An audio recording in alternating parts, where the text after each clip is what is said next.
Welcome, Livenarch Congress 7 2021. This is first day we are on second session. Our session main topic is criticism and method. As you know, main theme of Livenarch is other architectures. During the Congress, the concept of other architectures will be discussed from many different points. In our session, the concept will be criticized and the mental construction of new methods will be discussed. In this session, there are 5 valuable and interesting studies. Now I would like to introduce you to our participants. First participant is Ece YOLTAY from Middle East Technical University. Welcome, Ece Hocam. Second participant is Selda BANCI from Top University of Economics and Technology. Welcome, Selda Hocam. Third presenter is Ayşegül ÇAKAN and Gökçeçiçek SAVAŞIR from 9 Eylül University. Welcome you too. Our fourth presenter is Öncü ÖZALP from Middle East Technical University. You're welcome too. And our last presenters are Kübra and Serap ÖZTÜRK from Karadeniz Technical University. You're welcome too. Now let me give you some information about our session. First, we're going to listen the presentation records. After all records, we are going to start discussion part. Now let's start the first presenter, Ece YOLTAY. The title of this study is Positionality and Situationality of the Others as a Spatial Strategy for Resistance. Now let's listen their study.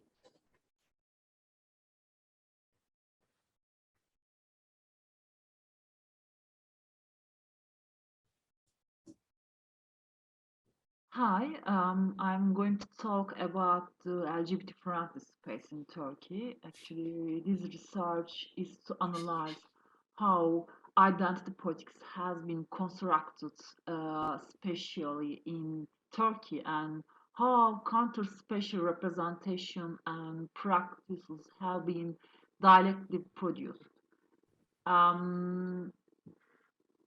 Actually, we know subject formation of citizen in Turkey determined according to the definition of the supra-identity, and supra-identity formed by the state operators. This is identity politics of the state in order to determine ideal citizen, and these policies include a number of exclusionary policies within the multi-identity and multi-cultural social structure in Turkey.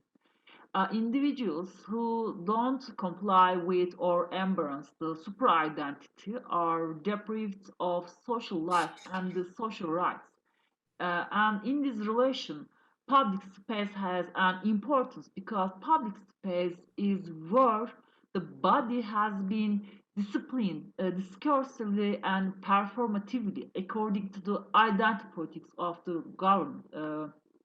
Public space is domain of a sort of practices like closure, surveillance, prohibition, and punishment. So it is where accessibility and visibility of other identities are restricted.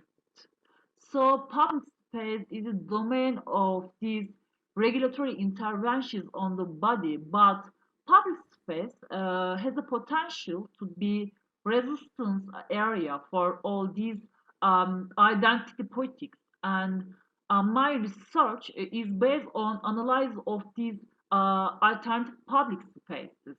These spaces are used by individuals who are marginalized in Turkey due to their ethnic belief and sexual identities.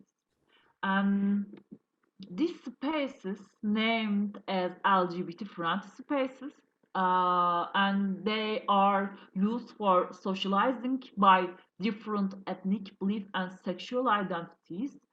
The they are domain of diversity and multiplicity in terms of the subject formation instead of the standardized identity through define of the superidentity. And these spaces have occurred as a result of social spatial production, the other identities.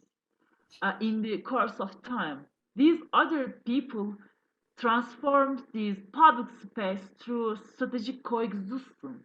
And I met this research on how these spaces are produced and what are their importance in Turkey. In this research, I made some mapping of LGBT friend spaces and interviews of users of these spaces.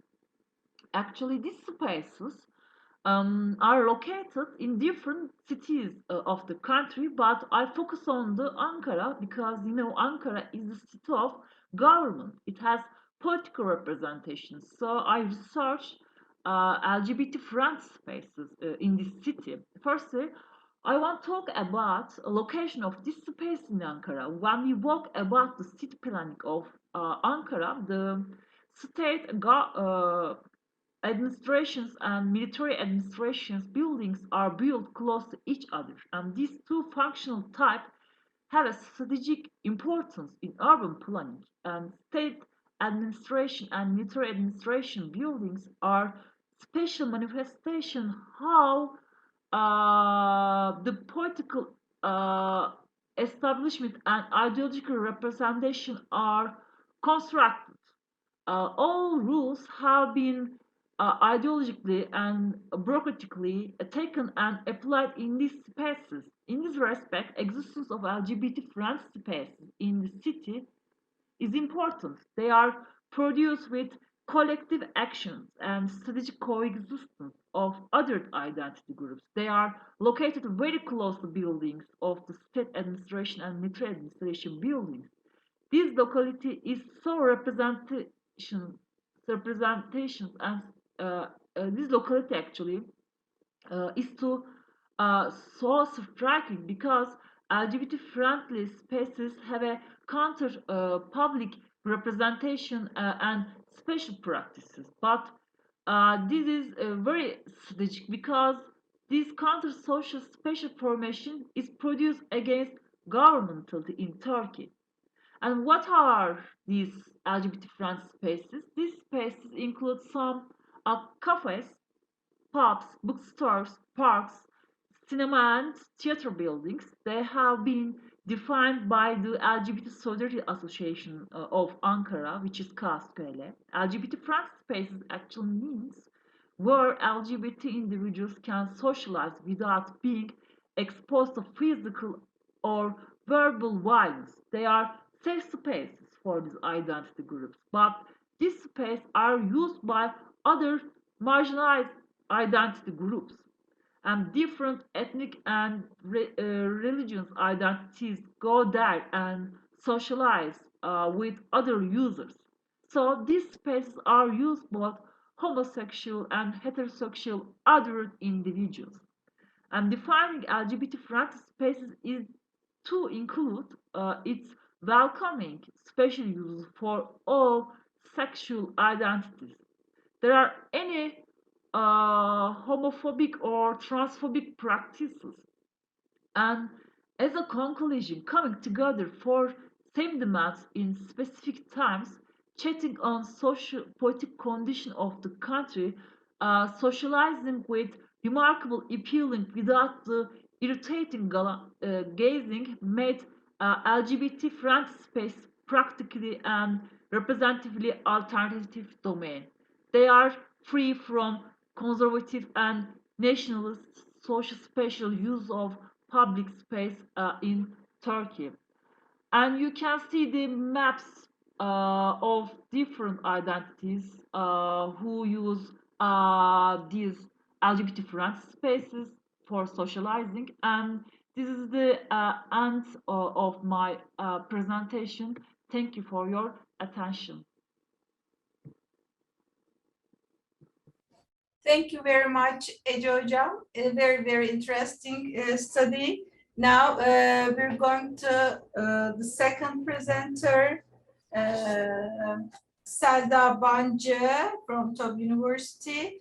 The topic of the study is intermedial practices in Maya lens art and architecture. Now we are listening the presentation record.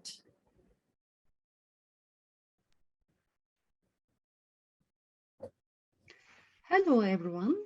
In this study, I try to explore the forms, concepts, and practices of intermediality through American architect and artist Maya Lin's works and creative process.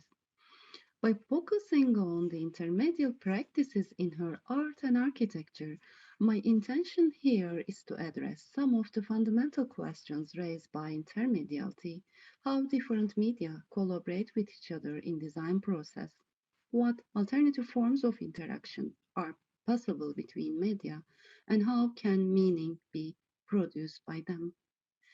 These words sum up Lynn's standpoint as a designer, stating that she is looking for a balance between opposite forces. Her works take their place, I quote, somewhere between science and art and architecture, public and private, and east and west, end quote, not existing in one of these opposites, but standing on the line that separates them. Just like her artworks and architecture, her creative process seems to be based on the interplay between or within different media, such as text, sketch, model, drawing, and the book. Artists and architects have always need of something material, something formal carried thought and use more than one medium in their creative process. So, besides the materialization of design idea by means of media, the dialogue between communicative media is also considerable for the design process. The process of creation can be seen as intermediate. Intermediate practices not only have the appearance of the design idea, but create the background of the production of meaning. The term intermedia was theorized by the Fluxus artist and art theorist Dick Higgins during the 1960s to address the issue of art forms that draw on the roots of several media growing into new hybrids. Beyond these intermediate artistic productions, however, the term began to take on broader meanings later on. In general, intermediality describes all the phenomena that take place somewhere in between media. As a concept, intermediality offers a new critical perspectives and methodological developments to analyze dynamic relations of media.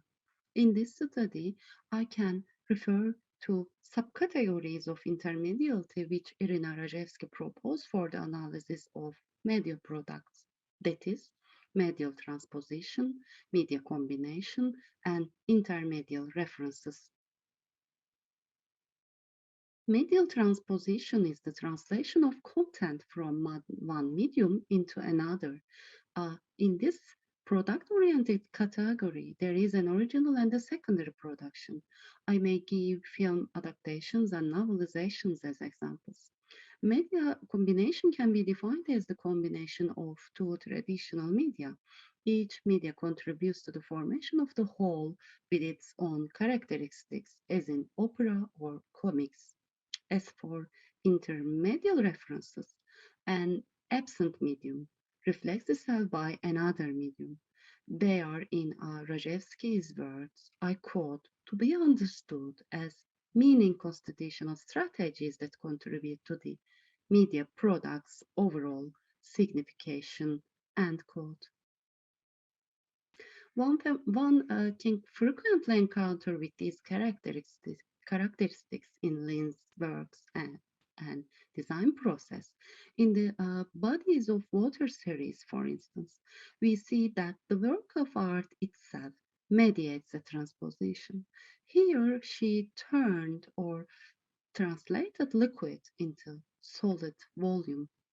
The wave field is the manifestation or again translation of fluid dynamics and aerodynamics in a simple water wave, which also creates an infinite moment that visitors can interact. Time appears in her works as a layer of viewer experience.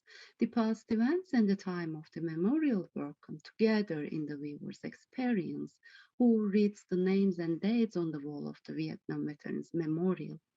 A phenomenon that does not actually exist physically becomes the object of the works through intermedial references. In her art, the viewer is a part of the work. Intermedial practice, like reading here, is also a way of establishing a direct and intimate dialogue with the audience. The one-to-one relationship or direct conversation with the audience also determines the meaning of the work. When there are words to be conveyed, architecture and art converge to media. Or we can say that an artistic and architectural dimension is added to media. Intermedial process and relation trust the viewer because they are rooted in their imagination. The viewer takes an active part in the construction of meaning. Meaning is produced not in the constructed form but in the minds of people. To give an example, the water at the Civil Rights Memorial is motionless until a visitor touches the surface. In this sense, Lin often referred to the studio works as a mute objects because a work of art that has no reader is quiet. A single medium, like a still image, is not enough for meaning to emerge. The repetition of a single media form or the combination of different media forms, therefore, is like a text. It has a structure or narrative of its own. So, writing, both literally and metaphorically, plays an existential role in her creative process. In conclusion, by focusing on the archaeology of the intermediate creations of Maya Lin and her design philosophy, I hope that this study introduces a line of research to the field of architecture and contributes theoretically and methodologically to the interdisciplinary perspective for new scholarly endeavors taking place between art, architecture, and media. And thank you. Thank you very much, Selda Hocam. Thank you. Now we're on the third presentation. Ayşegül ÇAKAN and Gökçeçiçek SAVAŞIR from 9 Eylül University. The title of the study is Bringing the Case of Forensic Architecture, Other Disciplinarities from Within Architecture. Now we're listening the record of the presentation.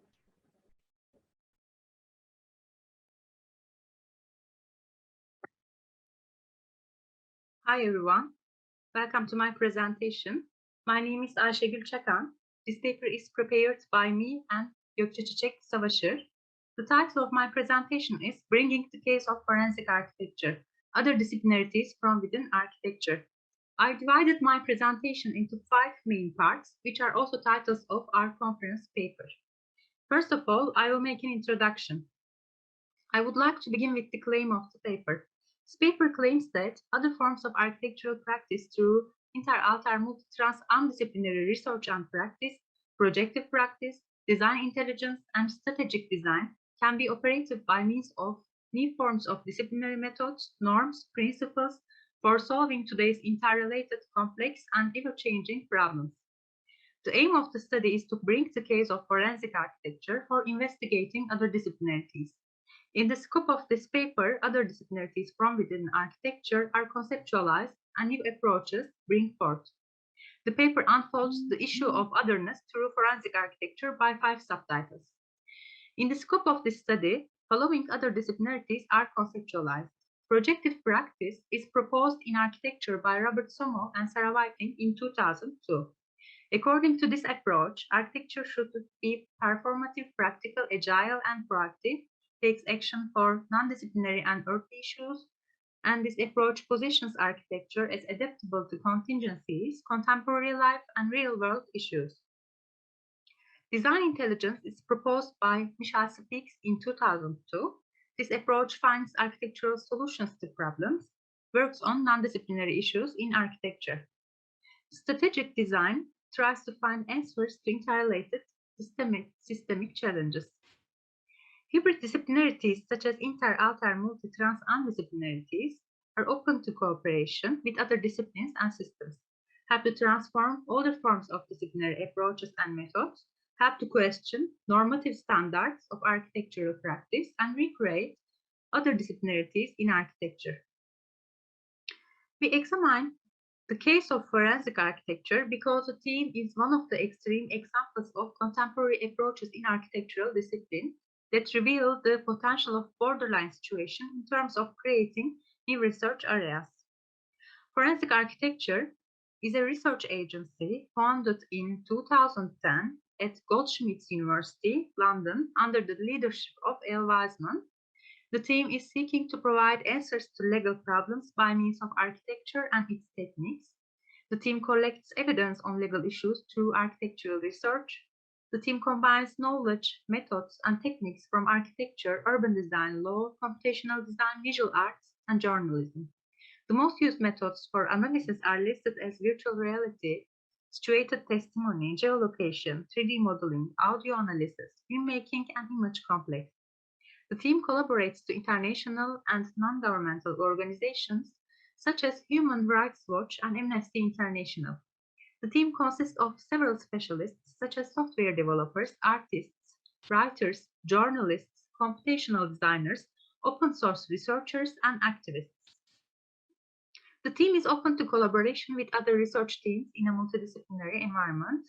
The team inquires cases such as murders, police brutality, drone attacks, use of chemical weapons, explosions, torture, detention, and environmental violences. Forensic architecture claims that Roman Forum culture has a potential in resolving today's forensic cases. The team aims to bring back the Roman Forum culture through digital technology and mostly via architectural 3D models, as you can see on the case in the figure. Unlike conventional ways of finding forensic evidence, forensic architecture is using spatial analysis techniques. The team analyzes the attacks in conflict zones by examining recorded deformations in buildings. The case of drone strike in Miranshah was one of the cases that the team used building analysis method to find forensic evidences. The team investigated the case by tracking the marks recorded on the walls, as you can see in the figures. Forensic architecture promotes and develops material testimony. Concrete and scientific evidence and potential witnessing of materials gain importance today. These material deformations are associated with wider contexts, such as political, economical, or social context. In the case of chemical attacks in DURMUŞ, forensic architecture found out strong evidence upon the damage in the building and the transformations on the canisters. So in the case, canisters and building become material witnesses. Forensic architecture's approach and techniques create different sensory aesthetics beyond the conventional and architectural ones. The team named this type of aesthetics forensic aesthetics. Forensic architecture believes that the places where the law is allocated should extend beyond the courtrooms and should spread into daily life. The team shares the evidence they produced via various platforms. Their productions are manifested in courts and, moreover, in a variety of media such as web pages, articles, books, and exhibitions. To conclude, I would like to say the case of forensic architecture helps to provide a base for questioning the normative research practices in architecture and to redefine the disciplinary boundaries of architecture.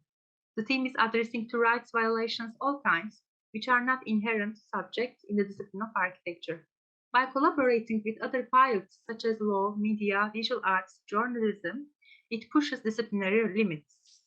The team recalls the potentials of projective practice, strategic design, and design intelligence in architecture through its agile, proactive, adaptive, decision-oriented, solution-oriented, interconnected, interdisciplinary, and interdisciplinary mode of practice.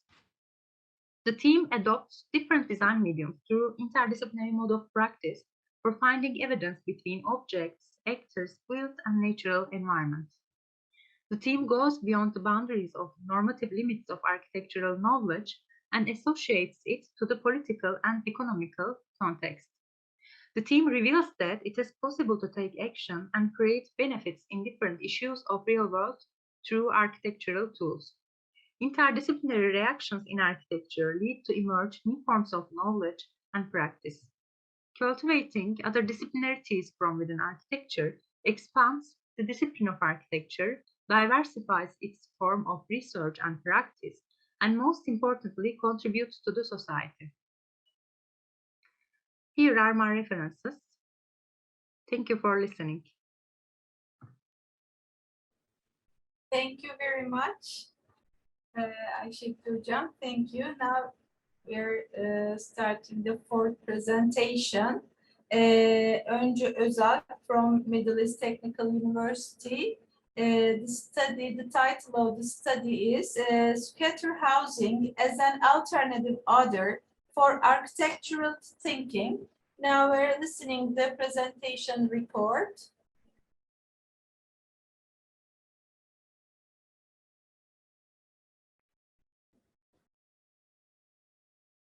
Hello everyone, I am Öncü ÖZALP.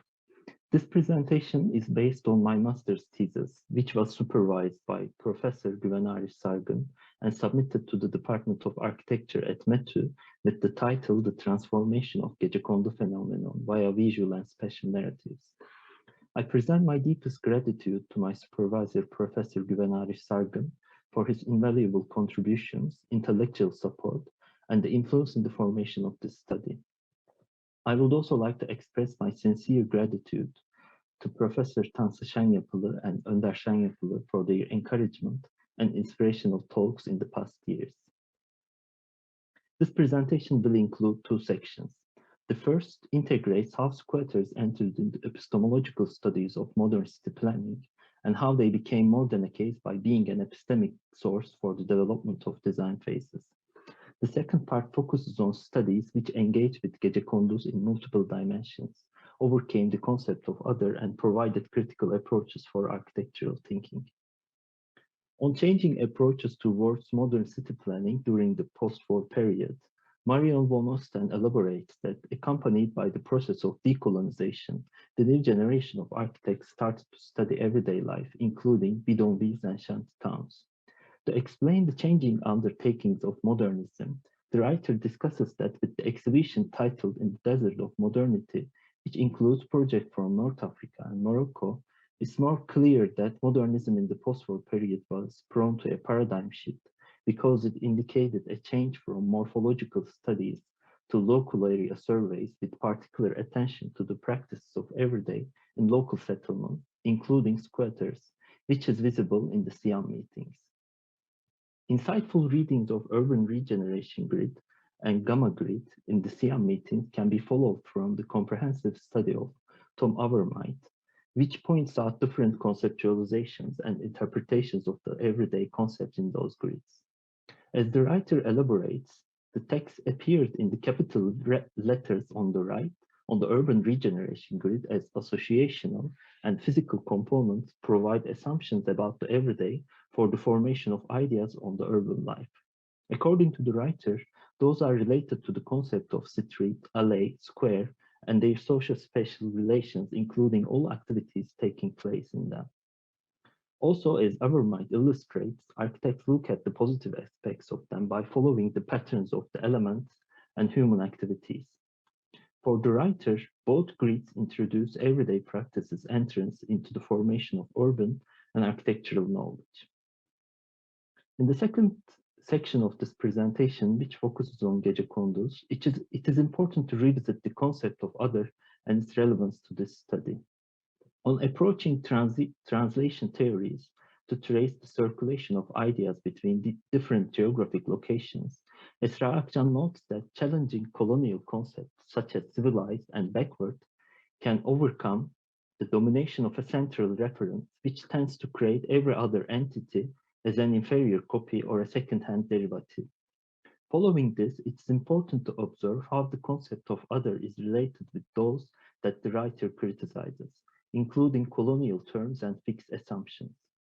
Also, on the concept of other, Tahire Erman provides changing critical approaches towards gecekondu's, particularly how dwellers were represented in academic studies in different time periods, which include the rural other, disadvantaged other, culturally inferior others as subculture, and threatening varoşlu other, respectively. Although Erman's study covers a large period, there exist exceptions and very influential studies on gecekondus. For instance, in 1979, İlhan Tekeli suggested gecekondus as a candidate for Ağahan Award and pointed out that his nomination refers to a gecekondus without a particular positioning in space and time. The writer's encompassing viewpoint stems from the creative solutions that gecekondus provide in respect to housing. Also, Tansız Şenyapılı brings forward another important dimension of gecekondus by discussing their special quality via their flexibility.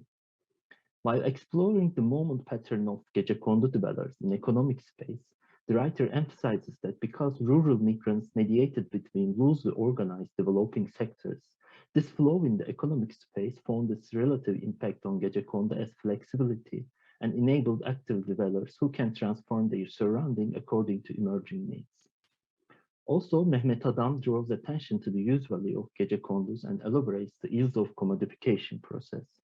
As Adam and Mehmet Erhan Acar point out, gecekondu had been prone to enormous changes with capitalist development, transformed from use value to exchange value, and thus started to lose its initial collective activities.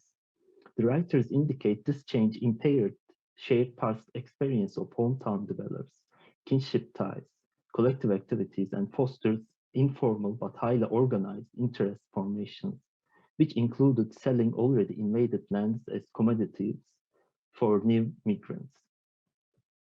In addition to Adam's studies for the betterment of physical conditions of gecekondu space, as indicated here, the writer emphasizes the form of life in those settlements.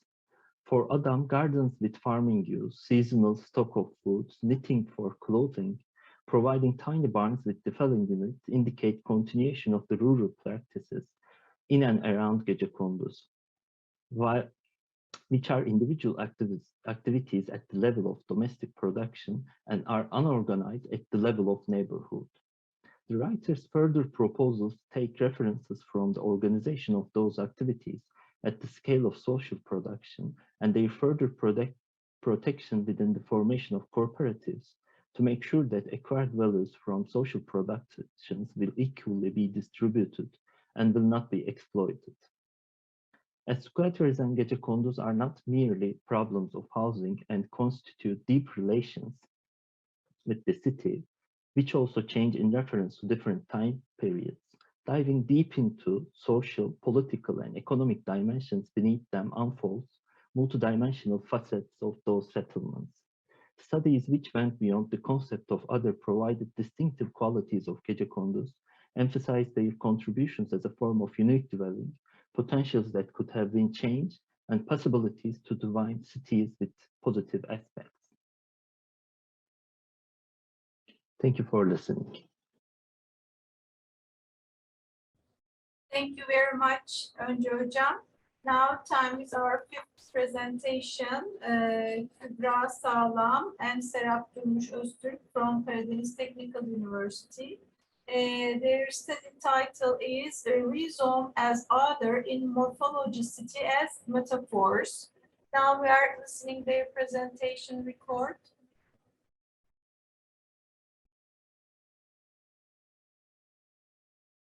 Hello everyone, I am Kübra SAZLAM.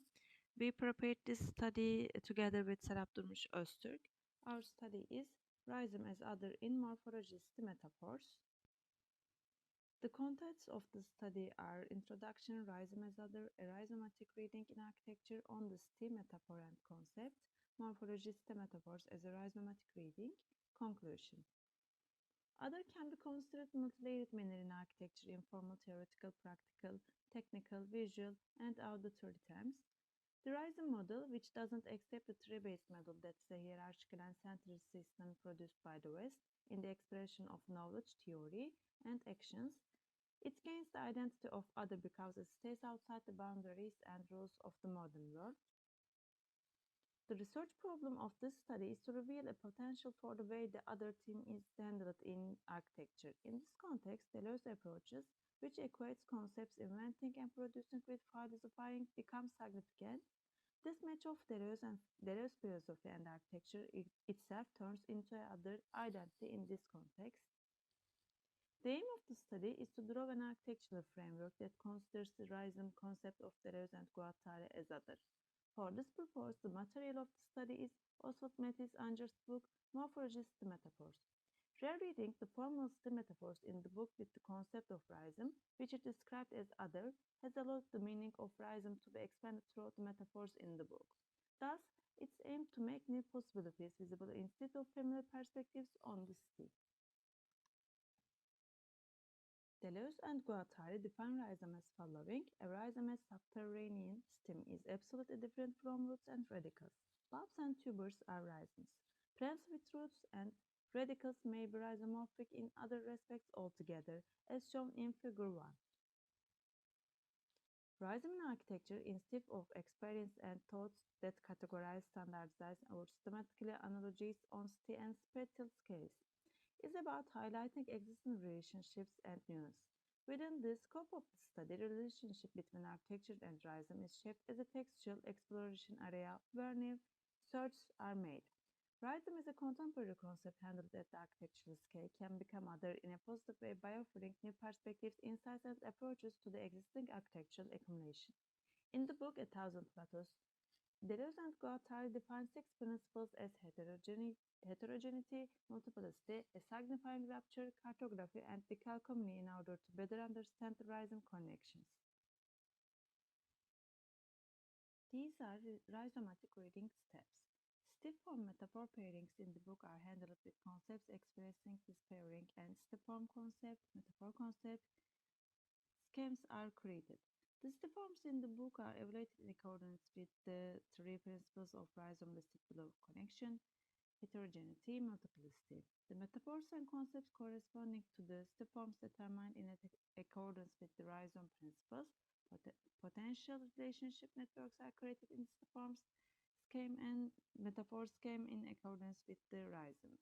The rhizomatic map is created by overlaying networks and concepts from 2 spread schemes.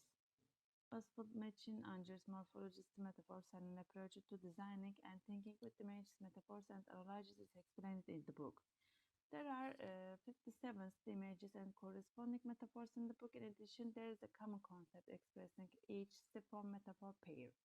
The 3 rhizome principles that make up the rhizomatic reading are related to each other in accordance with the structure of the rhizome. According to the rhizomatic reading steps created with these principles, 57 concepts, forms, and metaphors in the Morphologie metaphors book were arranged side by side in order of page numbers and schematized. The forms and concepts matching are as shown in Figure 5 at the left, whereas metaphor and concept matching are as shown in Figure 6 at the right. In order to determine the status of this relationship potentials, the forms are marked in different colors according to the rhizome principles in the rhizomatic reading steps as shown in Figure 7. In this context, the first step of reading was carried out by marking the images that are valid and suitable for the rhizome principle on the upper side of Figure 7. At the bottom, the corresponding metaphors of the stiff forms marked in accordance with the principles are given. The metaphorical counterpart of the stiff form, which has not been marked and has been eliminated and not included in the diagram. In Figure 8, the potential relationships of the stiff forms are shown at the top and the potential relationships of metaphors at the bottom. The red network in the figure was produced by following the trace, paths, connections, flows in the formats. It's possible to talk about the networks and as exploratory moments on the trace and axis of the form. Networks are also maps of aesthetic experience built on roads and routes. The green networks in the metaphors scheme was created by following the borders and prominent lines of forms such as the red network. It should be reminded again that since these lines are discoveries, they are open to be reproduced, expanded, or ignored. The result of the rhizomatic reading performed within the scope of the study is as shown in Figure 9. Rhizomatic networks of stiforms and rhizomatic networks of metaphors taken from Figure 8 on the grid base of the concepts are overlapped. The concepts are positioned on the metaphor image they are related to. With the rhizomatic network map, the semantic and existential diversity in the book has been brought forward with another form of representation. The rhizomatic map has an exploratory journey into the mysteries of large and small scales, creates knowledge of mysteries, and this knowledge increases by layering with each tree. The rhizomatic map obtained as a result of this study proposed new relationships that connect the trait of the metaphor and concept, which is available in the book as an existing relation in a new and different way. In this context, it should be said that the proposed rhizomatic reading results and relationships revealed are potential searching and are open to development. In this study, it's aimed to bring the concept of rhizome as an example of other. Based on the meaning and content of the rhizome, the rhizomatic reading focused on ambiguity, the discovery of new ways of thinking, and revealing hidden potentials. With the map created as a result of reading, new relationships were produced, various connections were established, thus it was tried to reveal the implicit and hidden. Because mapping is the most important strategy for exploring a rhizomatic structure. Map is a creative act oriented towards experiential context and pursuits. The conclusions reached in the study care about different potentials rather than strict and clear boundaries. In the scope, the study can be seen as a rhizomatic step to enable new evaluations and developments, and to create an opportunity for the establishment of various relationships. In conclusion, in the example of morphologistic metaphors, a current reading based on rhizome was made, and a new perspective was presented in order to think about architecture. In this context, the rhizome should gain another identity as a tool or purpose and become one of the current discussion areas of architecture. Thank you. Thank you very much, Kübra hocam. Thank you all. Now we are on the second part of our session, question, answer, and discussion part. Let me look at the Q&A, the questions. Our lovely Professor Asu Beşken is asking questions. I'm reading her question. My question is to Ayşegül ÇAKAN and Gökçeçiçek SAVAŞIR. Thanks them to make me meet forensic architecture agency teamwork. The question is, how do they define the space of forensic architecture? And is it an object or a tool within these investigations?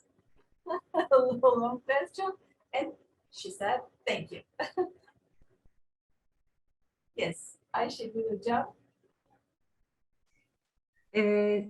Thank you for your question, Asu hocam. Forensic architecture bring forth the legal issues firstly, and then they use architecture as an object for investigation firstly, and also not just architecture. They also use the other objects for investigating legal issues. And secondly, they are using architectural representation techniques to create or uncover evidences and in order to materialize and represent those evidences, I can say. As an object, architecture as an object for their practice is something that they are tracing. They are tracking the traces or deformations on the walls, on the materiality of the building, and also wide range of its environment, I can say. And yes, mainly I can say that they are also using architecture as an object, as an investigation object, And also they are using the techniques of architecture for uncovering the evidences. Thank you for your answer, Ayşegül Hocam. Is there any question on Q&A? I'm looking at. I think no question. I have a question to Ece YOLTAY. It is a very exciting presentation. My question is, could it be mean defining space with LGBT be defined as the pover's marginalization of space? First, thank you for your question, Hocam. I can say that in your relating to your question, actually, the notion of publicity is so created in your question. Is so critical because we know that this notion, how actually there is a confusing thing, which is that we don't know who is defined this publicity or who is user of the public space or what is defined its semantics or what is its signs or representations. And in the end of the day, this publicity defined by the governmentality and by the state, actually, in other words, by the hegemonic power. And so, it should be said that in Turkey, like in other countries, there are some identity politics. And these identity politics define the citizen. And this means that what is the publicity, how publicity is defined. And this citizen definition of citizen through the identity politics related with the actually creating a super identity. And in Turkey, out of this definition is restricted from the public space. And we know that this super identity defines three important title, which is related with the nationalism, and the other one is the region, especially Islam is very powerful, and the other one is masculinity, it's about gender. And so out of this identity politics and identity definition, all these public visibility, accessibility, and social rights are restricted. So, and when we turn your questions, LGBT-friendly spaces are the domain those who are out of all these definitions. So they are created an alternative social and spatial formation. So it can be said that in Turkey, in such kind of identity politics, LGBT-friendly spaces can be thought as a manifestation how an alternative social spatiality is created. Thank you, Ece Hocam. I want to say something about this point. Space is politics. The power wants to make the space politic more than politic. So if we say space LGBT friendly, I think the power loves it. So they want to marginalize that. Yes. So they want to push out that space from the community. Hmm. I think that's something very dangerous thing. Yes. If we say this is LGBT friendly space, power loves it. Yes. Power want to marginalize there. My opinion is like this. I agree with you, Hocam. I can say that my first presentation at morning is about what you said now. because there are some dialectical reversal and some ontological inconsistencies and contradictions, because definition such kind of power means create segregation and marginalize them and stamp them. Yes, yes. Thank you very much, Ece. Thank you very much. Meet you in face to face one day. Now, my second question is to Öncü Hocam. Thank you very much for your presentation too. A very key question, but I love this key question. When we evaluate the concept of squatters with its definition in the dictionary, can luxury residence built without permission, without paying rent, also be defined as squatter?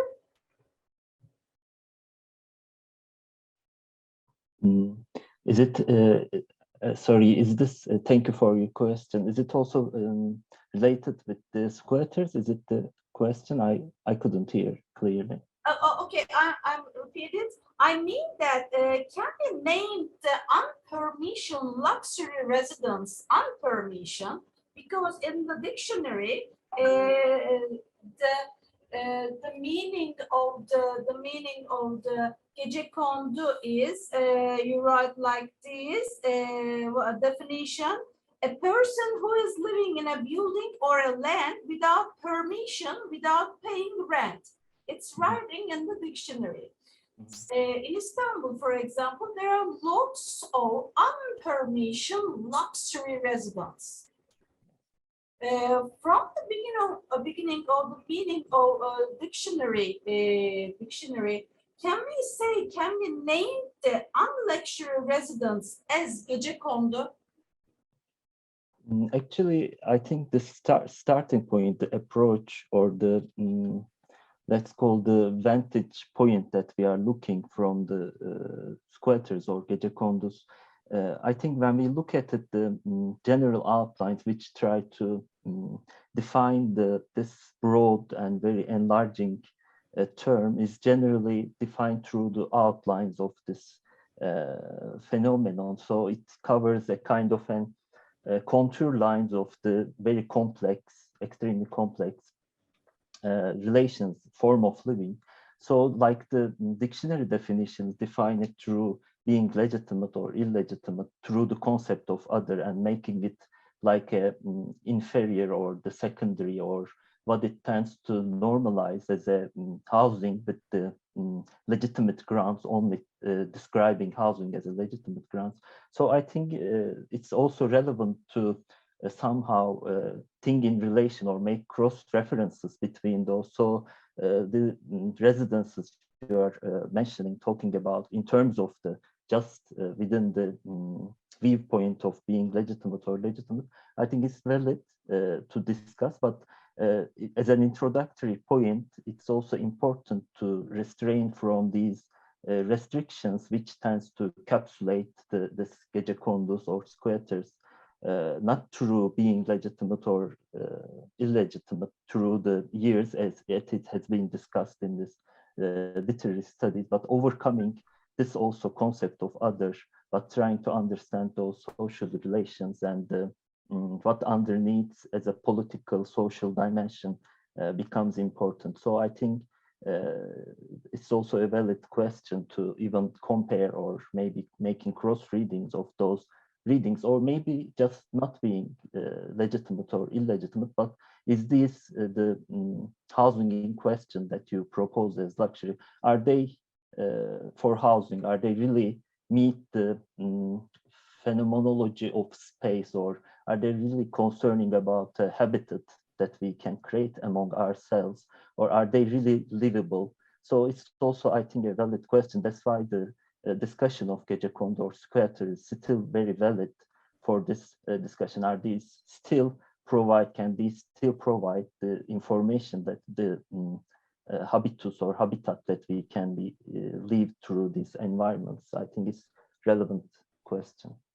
I think the social relations is important than the permission, I think. Sure. social relations make a space, give the name of the space. Yeah, Thank sure. you, thank you, Thank thank you. you very much. Mhm. I'm looking Thank the you. other questions, Q&A. Is there any questions? No question. Okay. Now I have to stop the session because we have finished the time. Thank you very much. Thank you Selda Hocam, thank you Ayşegül Hocam, thank you Öncü Hocam, thank you Kübra Hocam, thank you Ece Hocam. See you on Livenarch VIII on 2023.